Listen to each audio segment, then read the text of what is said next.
Kinshasa na biso, réalité ya banaki, réalité ya banaki, réalité ya banakino. Quatrième jour oyo Seni Azali Kokoba na ko publier ba résultat partiel ya ba élection oyo et salemaki le 20 décembre awa na République démocratique du Congo. En attendant résultat final oyo ko salema le 31 décembre déjà gagnant ayebani déjà pour na deuxième mandat. Vous allez belé pour la édition ya KNB News ya mukona lelo nazali na sengo makasi ya ko présenter bino KNB News ya mukona lelo vous allez belé na monde entier bolinga ka magazine Kinshasa na biso.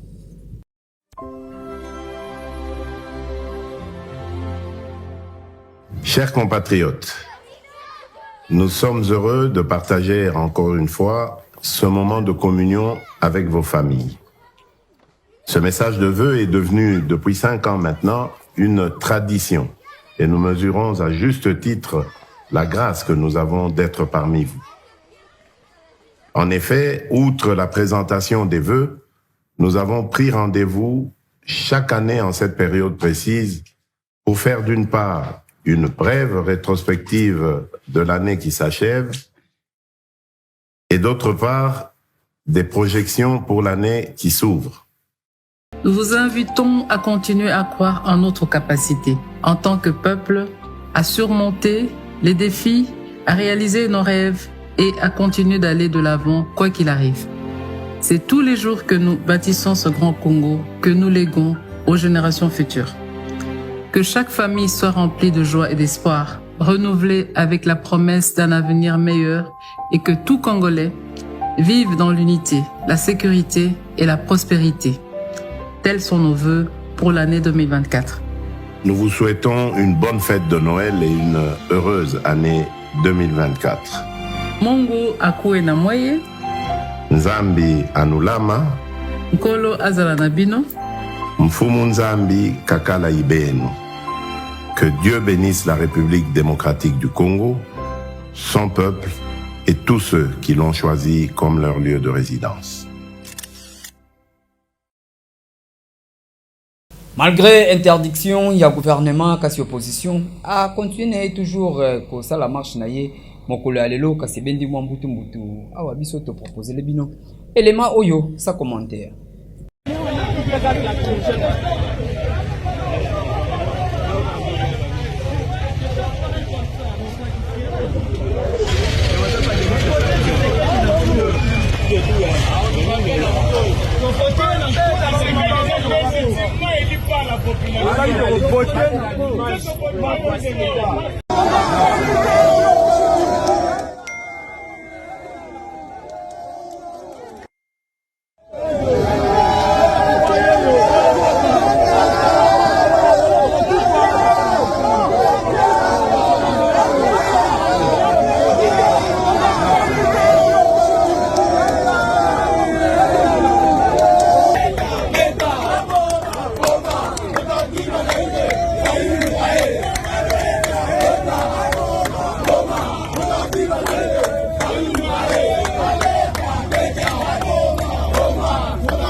Il y a 50 pieds là-bas.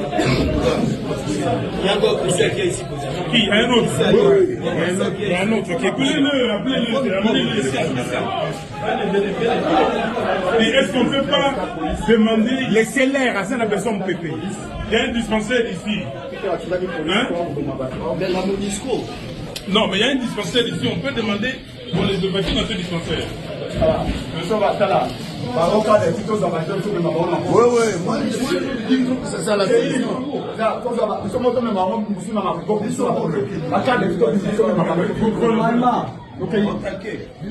Bah résultat déjà il y a circonscription il y a Kinshasa et Ebani déjà et Stikanini Félix Antoine Tshisekedi Tshilombo azali toujours en tête il y a ko gagner ba élection oyo ezali ko salema awa na République démocratique du Congo. Pas de détail na élément oyo. On vous retrouve demain pour la suite. Donc, rendez-vous demain à 13h Après le journal de 13h. Après le journal de 13h, donc aux environs de 14h, pour la suite des résultats. Donc on va dormir avec ces résultats qui s'affichent sur l'écran. On va le rappeler, on est à 1 029 616 voix comptées. Félix Tshisekedi vient en tête avec 850 684, soit 82,60%, suivi de Moïse Katumbi 14,30%, Rajabou Tebabo 0,90%, Martin Fayoulou 0,80%, Moutamba Constant 0,20%, Sesanga 0,10%, Manjondo 0,10%. Ces résultats vont rester à l'écran comme ça. Vous pouvez le consulter quand vous voulez. Malheureusement, madame, on sait que vous ne pouvez pas commenter les résultats. Donc, on va vous laisser partir. Merci. On attend jusqu'à la fin. Général Blaise Kilimbalimba a accusé les organisateurs de marche Oyo. Bangonde Bazali, auteur, il y a des autres réunions surtout et salami, peuvent utiliser les mineurs. Pas de détail dans le reportage Oyo. Malgré interdiction oyo membre du gouvernement ebaki na kopekisa marche ya opposition ya mokolo ya lelo mercredi 27 décembre 2023 oyo bazali ko protester contre Seni po bango bazali ko senga Seni et démissionner na poste bango pe bandela élection oyo esalemaki le 20 décembre kasi Martin Fayoul na ekiri na ye mobimba bango basali na bango marche na bango mokolo ya lelo oyo ebendi mbutu topé des autres makasi entre ba militants ya SID na ba policier esika nini masasi ebetami ba lacrymogène oyo wapi selon général Blaise Kilimbalimba des policiers basoki kasi esengeli koyeba ete ba auteur ya marche oyo ba koleka liboso ya bazuzi pona kosamba na tina ya ndenge nini ba utiliser ba mineur na kati ya marche oyo. Général Blaise Kilimbalimba alobaki. Il y a aussi quelques mineurs laissés par le jet de pierre des étoiles. Et c'est ce qu'on craignait. Et c'est pourquoi on disait qu'il fallait écouter la voix de l'autorité, qui devait prendre d'autres mesures nécessaires pour encadrer la marche, qui est constitutionnelle bien sûr. L'autorité a demandé qu'il y ait des mesures d'encadrement et qu'on puisse balayer d'abord les sécurités annoncées pour sécuriser les uns les autres. Et c'est vraiment déplorable.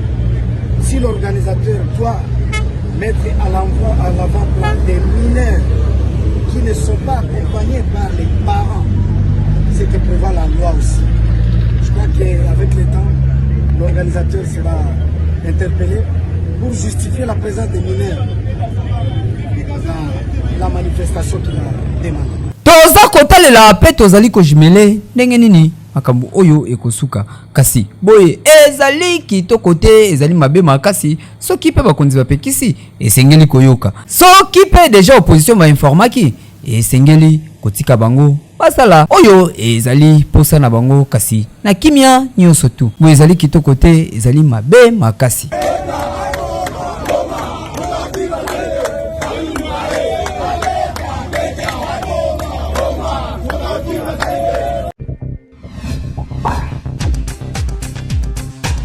Beltesco azali ko continuer ko servir la population République démocratique du Congo na ba produit na yakito. Boyi ko chauffer yango te otie na sani azali misuni azali ko bimisa yo saveur ngombe azali ko bimisa yo odeur ngombe ato sukoli maboko te otambo na balabala mtayibi déjà ko leki ngombe pona nini pote yango azali qualité supérieure. Ya boye nanu ezalate kolia malamu biloko ya qualité surtout ba corne bœuf outi na Brésil cadeau signé Beltexco oyo azali ko assurer toujours sécurité à kolia na bino kolia kitoko santé kitoko libota mobimba.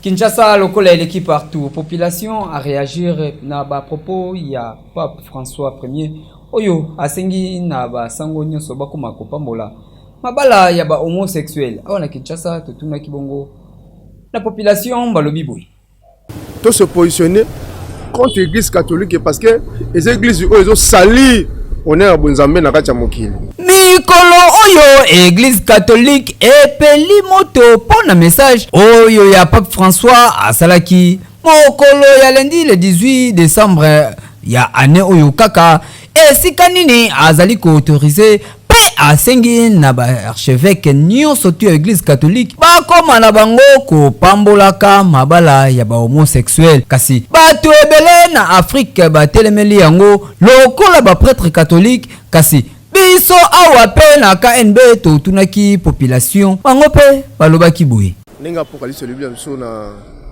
fin ya mokili to mona ba réalité belé mabote ko inana batamisana babi ba koma polele mais c'est pas le moment. C'est pas le moment parce que au papa sali bazo benga ngo abomination. Et yango to yebisa de l'église catholique c'est la magie. C'est l'enfer. L'église catholique c'est l'église te ba na biso à moment na biso ba sambela nango. Tel loko yazo ko accepter ça le mot. Ça se fait pas dans le monde. Bien si tu obite mokili okoma na ditabo mais c'est pas le moment. Ozomona et azo autoriser mibali na mibali babalana. Yango tozomona l'église catholique. Ça c'est l'antichrist où déjà zo préparons pour nous repérer ça déjà position nango to yebate non. To se positionner contre l'église catholique parce que les églises ils ont sali honneur à Bonzambe na kati ya mokili. Et to ko accepter l'église catholique ils ont pouvoir ya repérer ça pifo na oya autoriser biso église de réveil to ndimango non et ça le matin. C'est tout bon dans l'église catholique. C'est tout bino ma jeune fille, ma jeune garçon, ma jeune frère. Bon ça la très attention. Et l'église c'est l'enfer. Bon le water ko bimé ça makona mno libanda. Boya une église ko bien corps de Christ. Église ya solo bazo te à Jésus Christ bazo accepter biloko za abomination. Ça c'est la sorcellerie physiquement. Je mondo ba na Nzambe na sengi bino tant ko fuka mela Nzambe antique sa bandi. Et bah cet homme naie et ko ba l'église catholique yango moni bandi ko bima. Et Nzamba sunga te ba o ya Nzambe jamais botika na kati ndé na lo ba indi ko bima. Et Nzambe toujours aux alanga mona biso. Selon batu balobiete ezali déjà ba signe ya temps de la fin kala mingi te Yesu Masia esengeli azonga bobongola mitema po babilembo oyo nyonso tu balobaki yango yo ekomi komonana na miso ya bato église ezali ko autoriser bato babala na basi to pe mibali oyo ezali ko kamwa to nini bongola motema yo oyo ozali kotambola nanu likolo moko na kati moko libanda Yesu Kristo akosanza yo kaka ndenge alobaki soko ozali moto te malili te akosanza yo bongola deja motema pokala te Yesu azali kozonga oui soki vila Kinshasa ezali salite ezali te absence ya gouvernement kasi ezali négligence ya ba oyo bazali kokamba yango kasi kala mingi te awa lokola ba élection salami bato ebele bakoyebela na bango biso awa na KNB tozwi extrait oyo ya briefing esalemaki bongo pa ministre intérieur et sécurité maître Peter Kazadi. L'absence des autorités administratives, je dirais non, puisque l'État continue à fonctionner.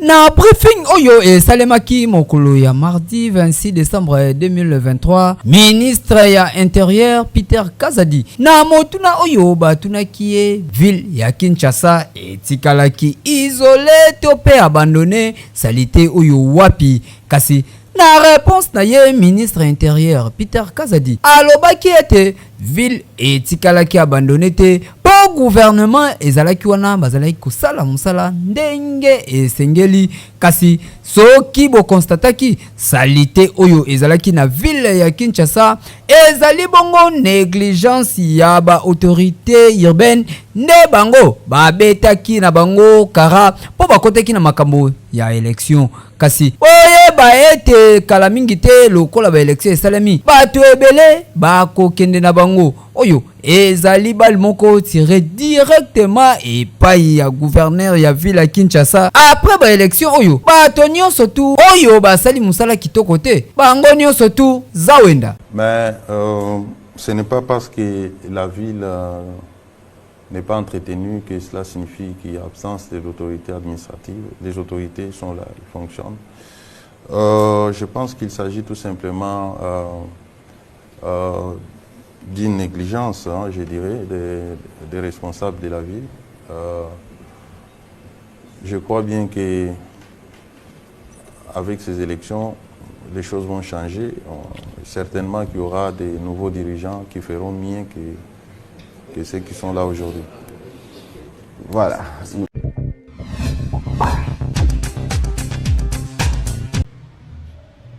Et on toline en paix son église. Zala yo. Vous comprenez maintenant? Zala yo. Et là qu'on y même na vie na yo normal na ba faire na yo. Oyo za déterminé ko ça oza convaincu. Ozo senti que na kimia na kati sa décision oyo. Eza mabete na bondeli penza meza décision moko na nzui na mano sala musala moko boy. Oto kuti batu ba ko yebisa yo. Yo ngo sani tenoli ngana teka tombola ngana teka de balwe bomanga mbongo. Soko landi bango. Ou échoué, Zalayo.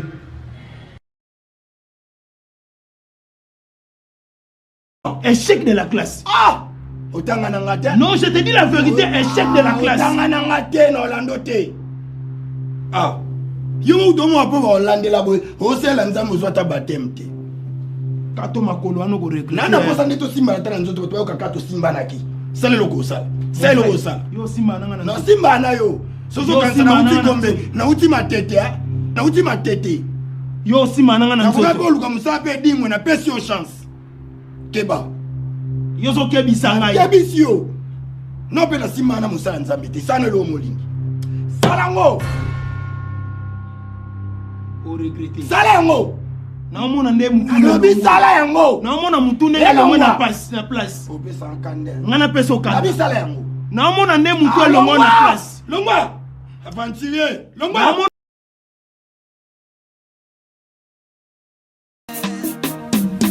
Magazino,